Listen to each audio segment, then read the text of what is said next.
messieurs les chefs d'État et de gouvernement de l'Union africaine qui nous font l'immense privilège d'être présents aujourd'hui à Kinshasa en ce 25 novembre 2021 qui célèbre la journée internationale de la lutte contre les violences faites à la femme et aux filles.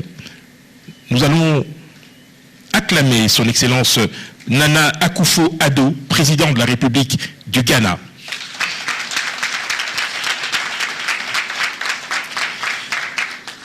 Nous accueillons avec beaucoup de plaisir son Excellence Macky Sall, président de la République du Sénégal. Nous accueillons son Excellence Paul Kagame, président de la République du Rwanda. Nous accueillons son Excellence Denis Sassou Nguesso, président de la République du Congo.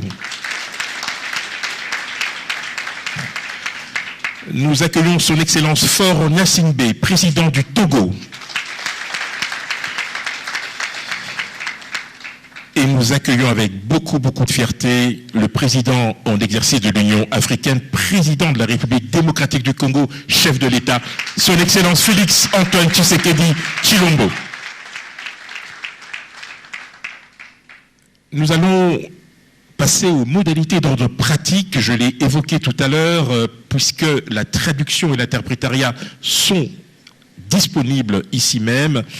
Pour ceux qui souhaitent avoir la traduction en anglais, vous allez sur le canal numéro 1 à partir du boîtier qui figure à côté de vous. Pour le français, c'est le canal numéro 2. Je précise par ailleurs que nous avons également, de façon virtuelle, le grand plaisir d'accueillir notamment celui qui prendra la parole dans quelques instants, Monsieur Moussa Faki, en sa qualité de président de la Commission de l'Union africaine. Il n'est pas tout seul, j'aurai l'occasion de revenir un peu plus tard avec les autres chefs d'État et de gouvernement de l'Union africaine qui nous font l'immense plaisir de participer donc à cette réunion très importante.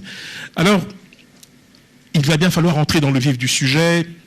Excellences, messieurs les chefs d'État et de gouvernement membres de l'Union africaine, Madame la secrétaire générale adjointe des Nations Unies, Monsieur le président de la Commission de l'Union africaine, honorable président du Sénat de la RDC, honorable président de l'Assemblée nationale, Monsieur le Premier ministre chef de gouvernement, distinguée Première Dame de la RDC, Mesdames et Messieurs les membres du gouvernement de la RDC, Monsieur le président de la Cour constitutionnelle, Monsieur le Premier président du Conseil d'État, Madame l'envoyée spéciale de l'Union africaine pour les femmes, la paix et la sécurité, Mesdames et Messieurs les ministres en charge de l'égalité des sexes et de l'autonomisation des femmes des pays membres de l'Union africaine, Madame la marraine du réseau des femmes africaines dirigeantes, présidente honoraire du Libéria, prix Nobel de la paix, Mesdames et Messieurs, c'est ici le lieu d'acclamer Madame Ellen Johnson Sirleaf, qui nous fait l'immense plaisir d'être présente et qui aura l'immense privilège d'inaugurer les prises de parole protocolaires. Nous saluons également donc la présence des chefs de mission diplomatiques. Mesdames et Messieurs, distingués invités en vos titres et qualités.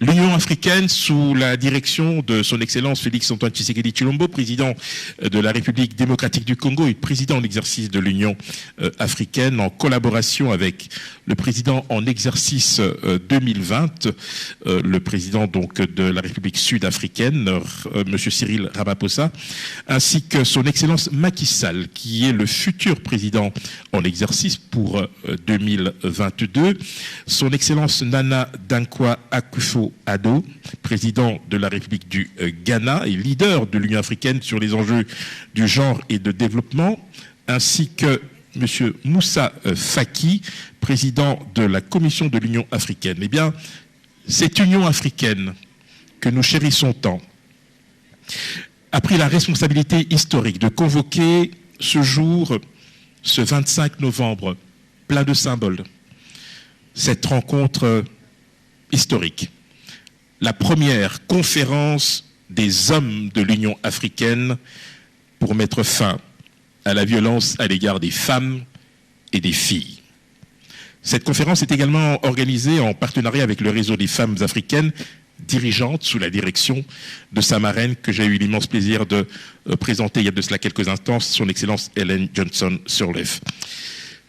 Depuis 2017, le monde universitaire et les organisations multilatérales ont cherché à comprendre l'impact de la masculinité positive ainsi que son utilisation pratique en tant que méthodologie dans différents contextes, principalement dans la diminution des niveaux de violence et de discrimination fondés sur le genre.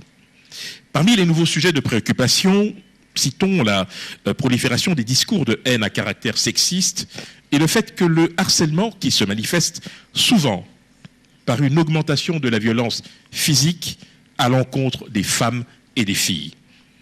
L'Union africaine considère à juste titre la violence contre les femmes et les filles comme l'une des formes les plus flagrantes de discrimination et un obstacle majeur à la réalisation des droits fondamentaux des femmes.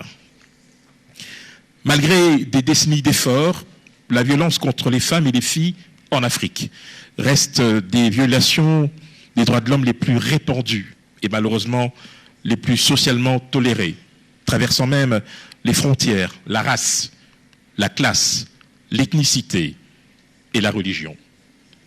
La grande majorité de ces violences est perpétrée par des hommes. L'agenda 2063 de l'Union africaine, dans l'objectif 17 du pilier 6, identifie la fin de la violence et de la discrimination à l'égard des femmes et des filles comme l'un de ces domaines prioritaires pour atteindre la pleine égalité des sexes dans toutes les sphères de la vie en Afrique. Le thème de l'Union africaine en 2021, art, culture et patrimoine, levier pour construire l'Afrique que nous voulons, est l'un des domaines d'intervention essentiels qui permettra de faire avancer l'objectif 17. Au cours de l'année écoulée, nous avons assisté à des utilisations innovantes des arts pour illustrer notamment la nécessité d'éliminer toute forme de violence à l'égard des femmes et des filles. Et ce, par le biais de médias numériques et de la mobilisation des réseaux sociaux autour de cette question. Cela complète également l'objectif 5 de l'agenda 2030 des objectifs de développement durable des Nations Unies. La stratégie de l'Union africaine pour l'égalité des sexes et l'autonomisation des femmes pour la période 2018-2028 explique en outre comment une transformation des masculinités est essentielle pour parvenir à modifier le rôle sexospécifique néfaste qui contribue à la violence et à la discrimination.